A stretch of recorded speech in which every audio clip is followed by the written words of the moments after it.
अस्सलाम वालेकुम students, I think you are fine and well. तो आज हम बायोलॉजी 10th क्लास की बायोलॉजी के चैप्टर नंबर 11 के बारे में बात करेंगे। उसके हम लोगों क्वेश्चंस के बारे में बात करेंगे। तो इस चैप्टर के टोटल 5 लोगों क्वेश्चंस हैं, तो हम इन 5 लोगों क्वेश्चंस के बारे में बात भी करेंगे और मैं आपको बताऊंगा कि आपने कैसे इन्हें सोल्व करना है। तो लेट्स स्टार्ट करते हैं। बिस्मिल्लाहिर्रहमानिर्रहीम। इस चैप्टर के टोटल 5 लॉन्ग क्वेश्चंस हैं, डैट इज चैप्टर 11 और होम्योस्टेसिस। तो पहले लॉन्ग क्वेश्चंस के बारे में बात करते हैं। तो देखते हैं पहला लॉन्ग क्वेश्चन कौन सा है। तो पहला लॉन्ग क्वेश्चन हमारे पास आ जाता है होम्योस्टेसिस। तो होम्योस्टेसिस में हमने क्या लिखना है, ये होम्योस्टेसिस में हमने सबसे पहले इसकी डेफिनेशन आ जाती है। डेफिनेशन यहाँ तक है, तो यहाँ से हमने एग्जाम्पल लिखनी है। एग्जाम्पल यहाँ तक होती है शॉर्ट क्वेश्चन में, लेकिन हम लॉन्ग क्वेश्चन लिख रहे हैं तो लॉन्ग क्वेश्चन में हम छोटी एग्जाम्पल नहीं लिखेंगे। तो यहाँ से हम फिर अगेन कंटिन्यू करेंगे यहाँ तक, एंजाइम तक, और ये हम नीचे नीचे वाली लाइन पे लिखेंगे यहाँ पे कि the following are some processes of homeostasis. That is first पे आ जाता है ओस्मो रेगुलेशन, सेकंड पे आ जाता है थर्मो रेगुलेशन, और थर्ड पे आ जाता है एक्सक्रीशन। तो first osmo regulation, it is the maintenance of the amounts of water salts, यहाँ से लेकर यहाँ तक। और ये आपने कट कर देना, ये नहीं आपने लिखना, ठीक है, ये वाला। तो सेकंड है थर्मो रेगुलेशन, यहाँ से लेकर इंजाइम तक आपने लिखना है कंप्लीट। और थर्ड एक्सक्रीशन आ जाता है, एक्सक्रीशन पे आपने कंप्लीट लिखना है। नेक्स्ट है हमारे पास long question number 2, that is structure of kidney. Structure of kidney में हमारे पास ये किडनी का थोड़ा सा स्ट्रक्चर आ जाता है। ये 2 स्ट्रक्चर है, तो 2 हमारे पास सेक्शन आ जाते हैं। मॉर्फोलॉजी है और दूसरा ट्रांसफर सेक्शन। ट्रांसफर सेक्शन यहाँ से शुरू हो रहा है, ये वाला यहाँ तक, और जो मॉर्फोलॉजी वाला सेक्शन है वो यहाँ से लेकर यहाँ तक है। तो नेक्स्ट चलते हैं।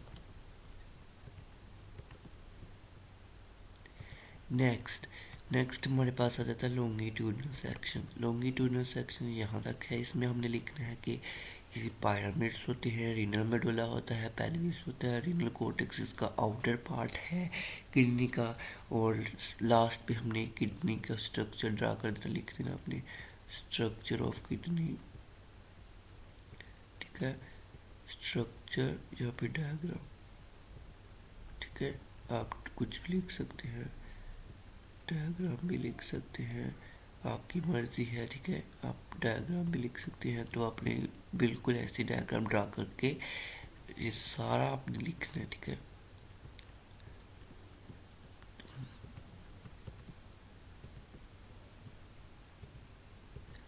नेक्स्ट है हमारे पास long question number 3, that is a nephron. Nephron, तो नेफ्रॉन के बारे में आपने लिखना है। तो इसमें सबसे पहले नेफ्रॉन ये आपने हाईलाइट कर देना है, एज अ पैराग्राफ की शक्ल में ही आपने लिखना है। तो आपने बस अंदर मार्कर यूज़ करनी है। Renal tubule, proximal convoluted tubule आपने मार्कर से लिखने हैं, डिस्टल कॉन्वोल्यूटेड ट्यूब्यूल भी, loop of Henle, collecting ducts, papillary ducts. बस ये इतना ही हमारे पास लॉन्ग क्वेश्चन है। इसकी डायग्राम नेक्स्ट है। तो ये बस इतनी सा एक्सप्लेनेशन है, आपने बस इतना ही लिखना है।